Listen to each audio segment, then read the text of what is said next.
This is the Not So Handsome Minute, short video segment that Jay and I may start doing just to kind of get you to the handsome hour that we're gonna probably do every couple of weeks. What I want to talk about, of course, is the upcoming Michigan game because a lot's riding on it. The Danny Hope era, there's been a lot of disappointing games. Games that had build up, nighttime games, afternoon games like that have a special feel. But if this afternoon kickoff versus a team that should be ranked, should be better than they are right now, it still feels like Purdue's playing a ranked team, even though they're not. There's a big opportunity here for this year's team to move forward, have the program take another step, and it's pretty imperative, I think, for Hope that they do that, because this season it's been pretty good, pretty strong so far. But with if they string together 3 losses in a row, which a lot of people think they could, seat gets hot once again for Danny Hope. So I think he understands what's riding on this game, and it's an important one. So the question is, will Caleb Turbush play like he did last game, fast with his decisions, make crisp passes, be confident, or will he play like he did the first game and a half that he played in, where he was not good with his decision making, slow and error prone? Will Robert Marv be available?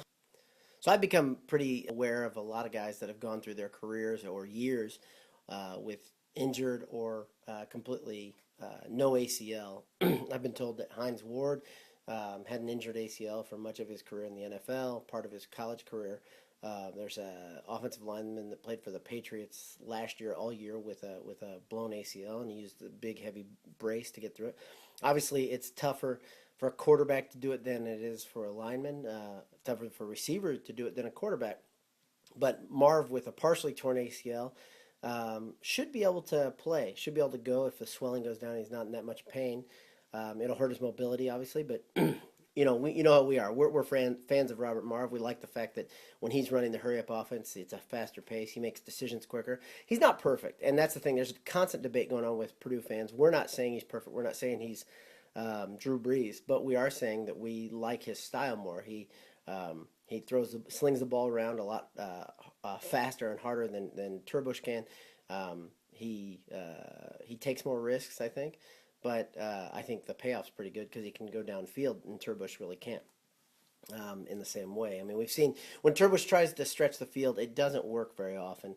And that was a clear limitation last year when Turbush was getting the majority of the snaps, that Purdue just couldn't stretch the field on teams. Well, with all these the weapons that Purdue has, they should be able to stretch the field, and they're just not being able to do it. We saw it again last week.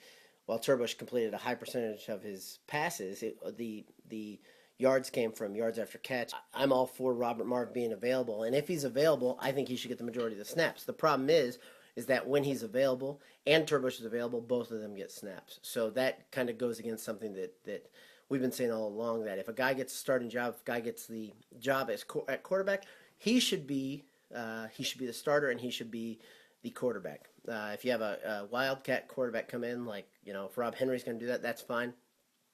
But it's either Turbush or Marv's job. That's the way we'd like to see it. And it was clear that I think that's part of the reason Turbush played with such confidence, because he knew the reins were his last game. Or maybe that's the reason. And Jay kind of alluded to that in his post-game posts. But that's not the only thing to look at. There's also kind of the up and down nature of the defense. Will they be able to play a consistent game? Will they be able to contain Denard Robinson? Will they be able to stop him from passing? Because last year, Denard Robinson, Purdue kind of dared him to pass, and he beat him with his arm. So he's a good quarterback. He can do both things. I don't think he's as good of a quarterback, as good of a decision maker as Cato from Marshall. I actually think he's one of the best quarterbacks Purdue's going to play this year. And it doesn't matter which conference the guy's from. I think he's very talented. And the fact that they're constantly they constantly test their opponent, Marshall does, is a big deal too. Last week, though, the one thing that, if you look at how many points Marshall scored and how many yards they put up, you have to kind of take that with a bit of grain of salt, because whenever a team's down, they're going to be forced to do things in a more desperate way. And as Purdue fans, we know that there's really no consolation at all in high yardages and big numbers and all that if the team loses. So I look forward to seeing what Purdue's defense is going to do this week. I look forward to seeing the push that Gaston and Short are going to provide at the middle, and if Ryan Russell is going to be 100%. I think he's still tweaked a little bit. His knees is still a little tweaked. He was quiet last week, but Jelani Phillips played very well at the defensive end spot, and I actually think the front four is not a concern with or without Russell. They're obviously more dynamic and can do more with Russell there, but they're still pretty good without him. So the linebackers still a bit of a question mark, but I guess Latta and Macy are technically linebackers in the scheme that Tibesar sometimes runs. So those guys have been both been effective. Latta didn't play a ton last week, but when he did play, we heard his name called a lot. And Macy had a couple big plays where I don't think he had a sack, but he had a couple near sacks where he's putting the pressure on the quarterback. There's a lot of good things happening in the scheme. I think if you're going to give Tibesar a grade so far, you'd have to give him a solid B, I would think, even though they've had some letdowns and breakdowns. Pretty good for a first-year coordinator to do what they've done so far. Jay Gibney's special teams units have been inconsistent, and Hunt and Mostert are obviously very good weapons. We haven't seen Mostert do a whole bunch on offense the last couple games, but I still have a ton of faith in him. But on special teams, he's feared by opponents. They're kicking away from him. And the good thing is Hunt is picking up the slack when given the opportunity. Kicking has been a roller coaster and a bit of a game of roulette. It doesn't matter who's kicking. There's been problems.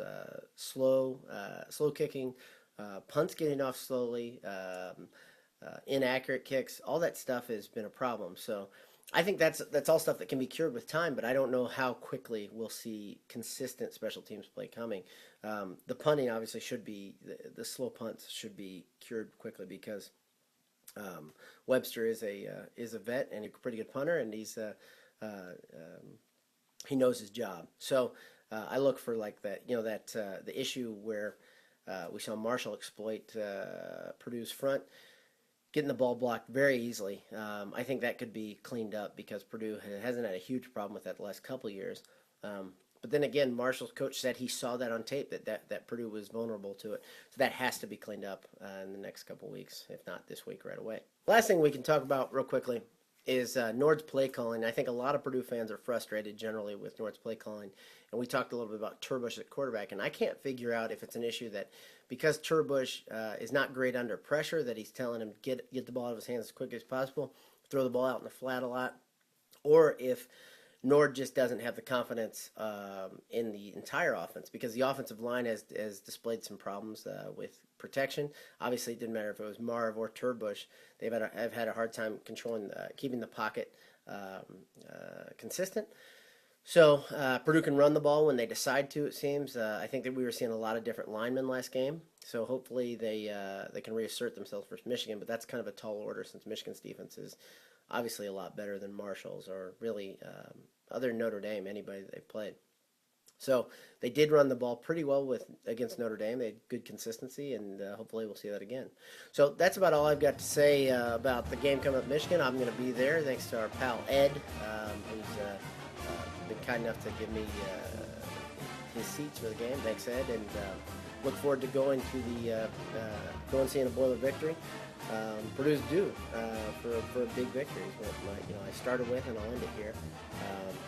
I'm not going to give my prediction just yet because I want you to come back to the site on Friday afternoon when we have the Predicto post. But thanks for tuning in. Hope you have a great day, and go Boilers. Touchdown Purdue! Seth Morales!